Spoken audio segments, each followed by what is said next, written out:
I wanted to talk about something tonight that got a ton of attention the other day. Colin, how many? We had like 40 or 50,000 views on our Texas A&M video the other day, which usually means there was a fair amount of interest on it. I want to start with a question that everyone has an opinion on, even if you're not an A&M fan. What do you think Jimbo Fisher's legacy is? If I asked you to define the legacy of Jimbo Fisher, what would it be? And I imagine if I were to get serious responses, people would say, well, he's a college football lifer, obviously. He's been around forever.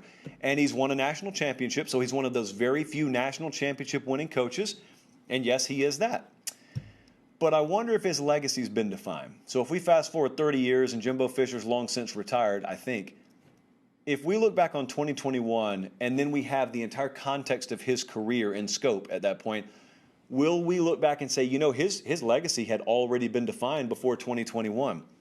Because I've got to be real with you, I don't think Jimbo Fisher's legacy has been defined yet. Even with the college football lifer label on him, and even with a national championship already, as crazy as that sounds, I don't think his legacy has been defined yet. What are people saying right now? People are saying, well, this whole conference realignment thing, boy, that's a huge move for Texas. Boy, that's a huge move for Oklahoma. Oh, it's a landmark win for the SEC.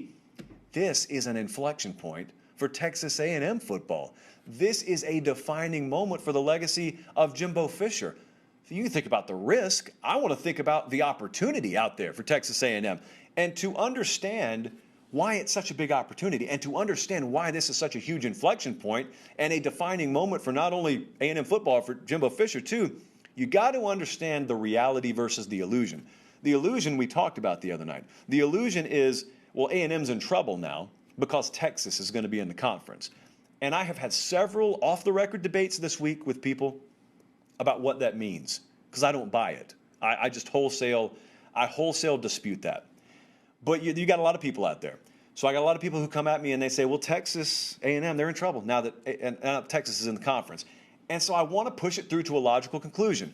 You can tell me all you want to, A&M's in trouble now that Texas is in the conference, but give me the specifics. Why are they in trouble? And so inevitably, someone says, well, now because Texas is going to be able to recruit the SEC.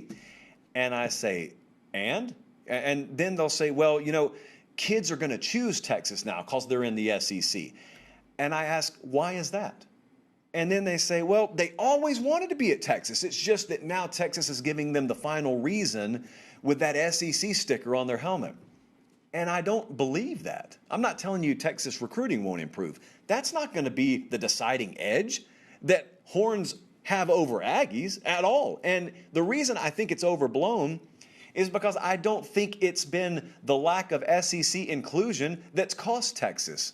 And it certainly hasn't been access to the state. They're right there in the middle of it. If that were true, then you wouldn't be able to explain Ohio State. Ohio State is a program that is neither in Texas nor in the SEC, and they have raided the Lone Star State in recruiting for several years now. That's not what's been holding Texas back, nor is SEC inclusion all of a sudden going to be the determining factor that places that Longhorn logo again above that A&M logo. If it happens, as I said the other night, it's going to be because Jimbo Fisher was not able to follow through and or Steve Sarkisian just took this program to the next level. But what do kids want? Kids want to compete at the highest level, obviously. They want top-notch development, and they want access to the NFL. They want to play at an NFL pipeline. Which of these is Texas A&M all of a sudden not going to be able to offer because Texas has a different conference sticker on the back of their helmet? The answer, to me, is none of them.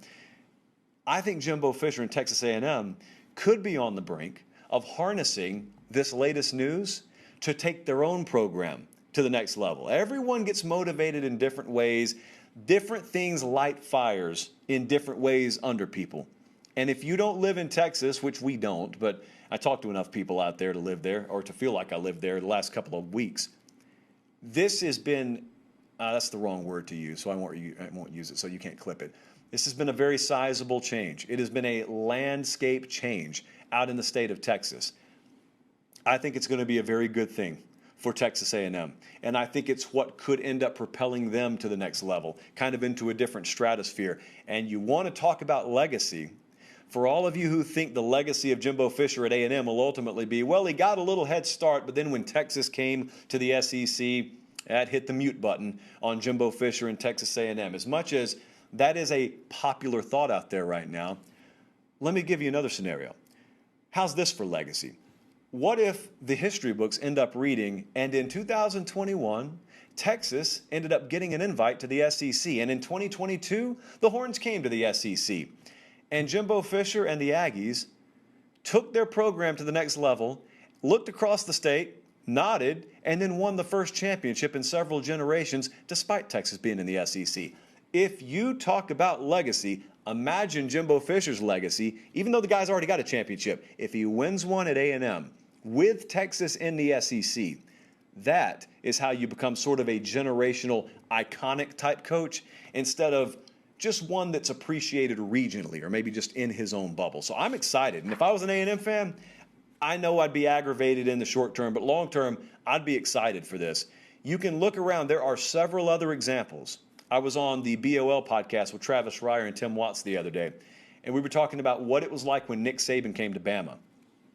Auburn won a national championship 3 years later. Auburn played for another national championship 3 years after that.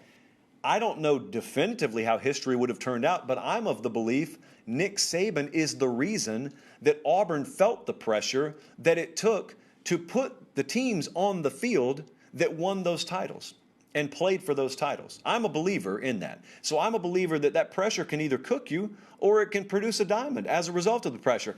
But you determine. You are the variable. You determine how that plays out. Not the other guy. It doesn't have to be that way. If you're Prairie View, it's a different story. You're Texas A&M. You got everything you ever need to succeed in the sport, and you've got it in abundance. So I'm very excited to watch it play out.